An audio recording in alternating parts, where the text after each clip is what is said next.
हाँ जी, नमस्कार दोस्तों। स्वागत है आप सभी का Ajju education live YouTube channel पे। जिसने भी अभी तक चैनल को सब्सक्राइब नहीं किया, जल्दी इस चैनल को सब्सक्राइब कर लीजिए और साथ में दबा लीजिए बेल आइकन का बटन, जिससे कि आने वाली वीडियो के बारे में आप सभी को पता चल सके सबसे पहले। तो आज हम इस वीडियो में पढ़ने वाले हैं शेडेड पोल इंडक्शन मोटर के बारे में, जो कि इलेक्ट्रिशियन थ्योरी का एक इंपॉर्टेंट टॉपिक आता है। इससे रिलेटेड काफ़ी ज़्यादा क्वेश्चन एग्जाम के अंदर पूछे जाते हैं। जो भी कंपटीशन लेवल की वैकेंसी आती है उनके अंदर, या जो कैंडिडेट्स IIT का एग्ज़ाम दे रहे हैं तो उनको जो एग्जामिनेशन पेपर होंगे उनमें भी शेडेड पोल से रिलेटेड क्वेश्चंस पूछ लिए जाते हैं। चलिए हम गहराई से बात करेंगे इस टॉपिक के ऊपर। बने रहिएगा अंत तक इस वीडियो में। अगर आप सभी को कोई भी कमी लगे तो प्लीज़ कमेंट करके जरूर बताना, या हमारे इस व्हाट्सएप नंबर पे पूछ सकते हैं। चलिए शुरुआत करते हैं। सबसे पहले बात आती है शेडेड पोल मोटर। एक छोटी मोटर होती है जो कि सिंगल फेज AC सप्लाई पर काम करती है। शेडेड पोल मोटर एक self starting single phase induction motor होती है, और इस प्रकार के मोटर के स्टेटर में सैलिएंट पोल होते हैं। ये आपको ध्यान रखना है। कौन से पोल होते हैं? ये देखिए, जो ये मोटर है उसके स्टेटर की बात हो रही है। एक होता है स्टेटर, एक होता है रोटर। जो स्थिर रहने वाला भाग होता है उसको स्टेटर बोलते हैं, घूमने वाले भाग को रोटर बोलते हैं। तो स्टेटर में सैलिएंट पोल होते हैं, और सैलिएंट पोल पे फील्ड वाइंडिंग की जाती है। ये आपको ध्यान रखना है। और पोल को कॉपर की रिंग से शॉर्ट किया जाता है, और उसे सिंगल फेज AC सप्लाई से एक्साइट कर दिया जाता है। अब बात आती है डायग्राम की। तो डायग्राम देख लीजिए। ये हो गया इसका स्टेटर, ये हो गया इसका रोटर। मेन वाइंडिंग कहाँ पे की गई है? स्टेटर के अंदर। और उसके बाद में बात आती है शेडेड पोल मोटर, यानी यह motor single phase induction motor का एक अन्य रूप होता है। बिना शेडेड पोल व्यवस्था की यह मोटर भी स्वतः प्रारंभ नहीं हो सकती, मतलब ऑटोमेटिक स्टार्ट नहीं हो सकती, क्योंकि तब यह भी एक सामान्य सिंगल फेज इंडक्शन मोटर की तरह ही होती है। शेडेड पोल व्यवस्था कर दिए जाने पर इस मोटर में भी सूक्ष्म परिमाण का घूर्णीय चुंबकीय क्षेत्र उत्पन्न होता है, मतलब मैग्नेटिक फोर्स उत्पन्न होगा। कौन से प्रकार का? रोटेटिंग प्रकार का, जो कि शून्य भार पर, मतलब जीरो लोड पर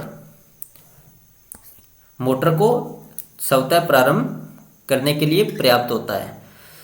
अब बात आती है इसमें जो मेन वाइंडिंग, मतलब मुख्य वाइंडिंग जिसको बोलते हैं, और शेडेड पोल पे जो वाइंडिंग होती है, मेन वाइंडिंग ट्रांसफॉर्मर के प्राइमरी और शेडेड वाइंडिंग सेकेंडरी की तरह काम करता है। अब थोड़ा ध्यान से समझिए। एक होती है इसके अंदर मेन वाइंडिंग, जो मैंने आपको बताया था मुख्य वाइंडिंग, तो ये प्राइमरी की तरह कार्य करती है जो मेन वाइंडिंग होती है, जिसको ये देखिए। दूसरा होता है शेडेड वाइंडिंग, तो जिसको सेकेंडरी वाइंडिंग बोला जाता है, या उसका रूप दे दिया जाता है। शेडेड पोल मोटर में स्टार्टिंग के लिए कैपेसिटर का इस्तेमाल नहीं होता, यह आपको ध्यान रखना है। मतलब स्टार्टिंग या मोटर को स्टार्ट करने के लिए कभी भी कैपेसिटर का उपयोग नहीं किया जाता है, यह आपको ध्यान रखना है। और शेडेड पोल के ऊपर शेडेड कोयल्स होती है, नाम से ही पता चलता है।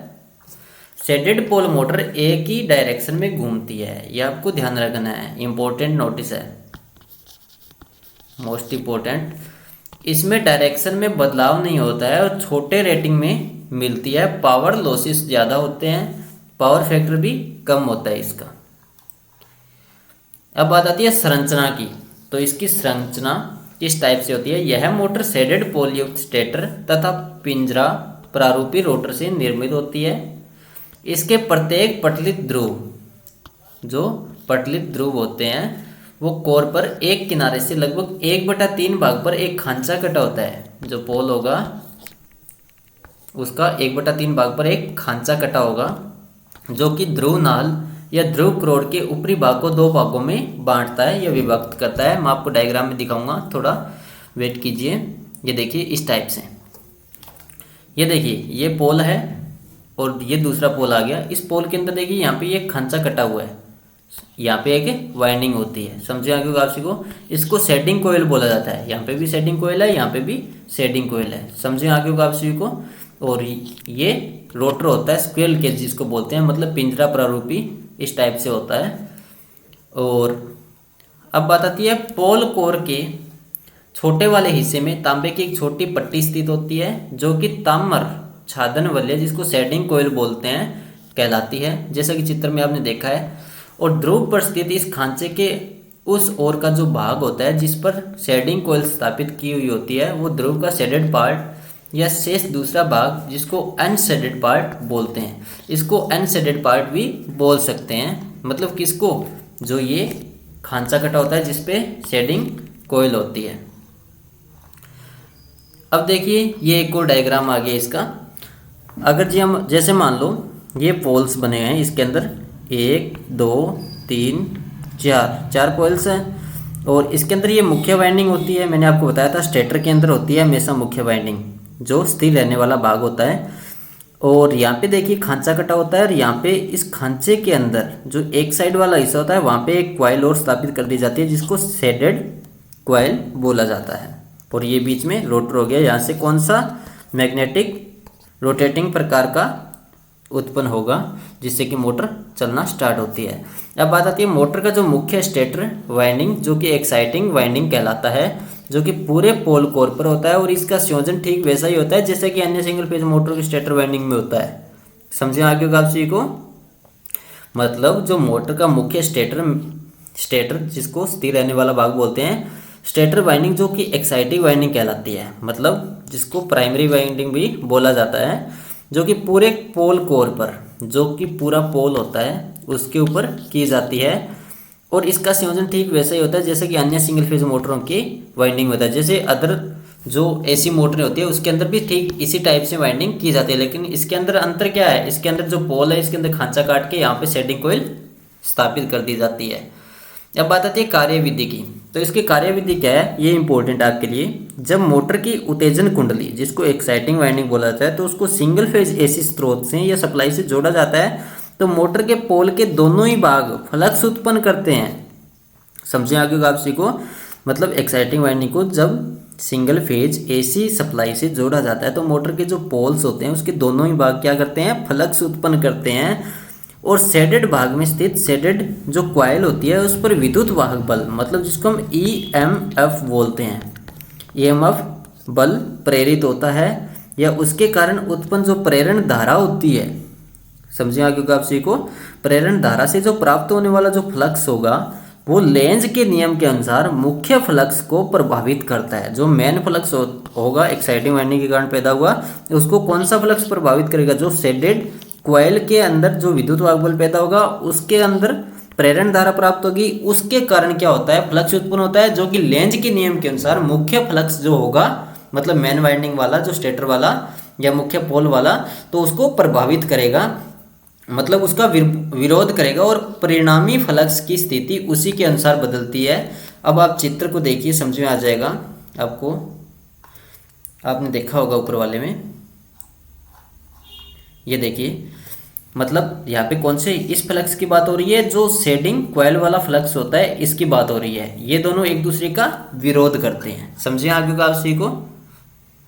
अब बात आती है मेन फील्ड वाइंडिंग से प्रवाहित विद्युत धारा के क्षण ए, मतलब जिसको साइन वेव बोला जाता है, तो उसमें बढ़ती हुई विद्युत धारा के कारण शेडेड जो कॉइल होती है उस पर प्रेरित धारा विपरीत फ्लक्स उत्पन्न करती है, मतलब उल्टा फ्लक्स उत्पन्न करेगी, जिसके परिणामी फ्लक्स की स्थिति चित्र ए की भांति ध्रुव के दाहिनी ओर होती है। चित्र ए मतलब समझ में आ गया होगा आप सभी को। मैंने सबसे पहले आपको जो डायग्राम दिखाया था उसके हिसाब से इसको घुमाएगी। और सबसे पहले आपको ध्यान रखना है, ये देखिए मेन वाइंडिंग कहाँ पे की गई, ये इसके अंदर पोल्स होता है उसके ऊपर शेडिंग वाइंडिंग कर दी जाती है। ये एक दूसरे का विरोध करते हैं, विरोध करने के कारण मेन वाइंडिंग का जो फ्लक्स होता है वो उल्टा कार्य करेगा। और अब बात आती है आगे नेक्स्ट,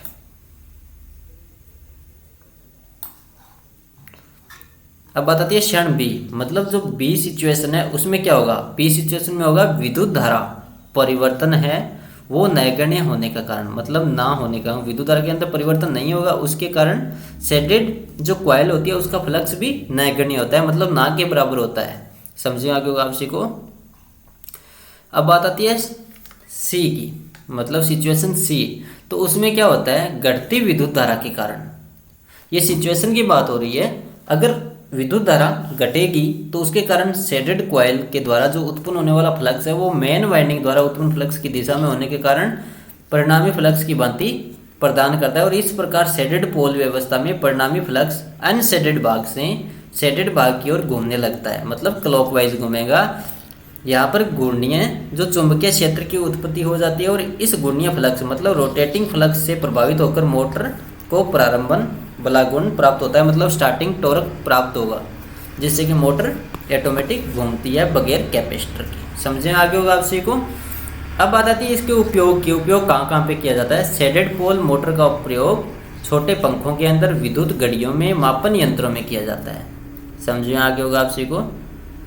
और उसके अलावा फोटोकॉपी जो मशीनें होती है उसमें, रेफ्रिजरेटर में, एयर कंडीशनर में भी इनका उपयोग किया जाता है। और कम लागत के कारण रिले, प्रशंसक, अन्य छोटे जो उपकरण होते हैं उनमें विशेष रूप से इसका उपयोग किया जाता है।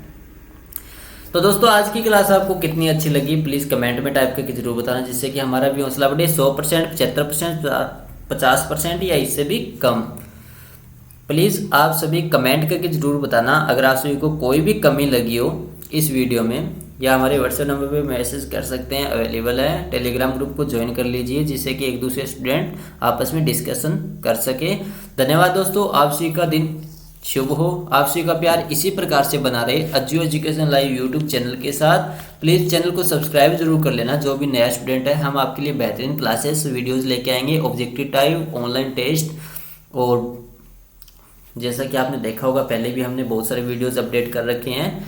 अगर आप सभी की रेटिंग अच्छी है, इसी कारण हमारा भी मन करता है आपको पढ़ाने का। और बीच में थोड़े टाइम के लिए क्लासेस नहीं ले पाया था क्योंकि थोड़ी फैमिली प्रॉब्लम्स के कारण।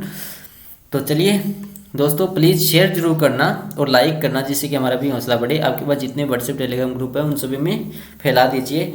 ये हर एग्ज़ाम से संबंधित है, इन टॉपिकों को गहराई से पढ़ लीजिए। अगर आप IIT कर रहे हैं या कोई भी एग्जामिनेशन की तैयारी कर रहे हैं तो भी ज़रूर देखिएगा, क्योंकि ये चीज़ें जो होती है इनको दिमाग में बिठाने से आपको ज़्यादा ऑब्जेक्टिव टाइप पढ़ने की भी ज़रूरत नहीं होती है, क्योंकि आपको गहराई से याद हो जाती है वो चीज़ें। फिर आप एक नहीं 100 क्वेश्चनों का आंसर दे सकते हैं डायरेक्टली। धन्यवाद दोस्तों, आप सभी का दिन शुभ हो। जय हिंद, वंदे मातरम।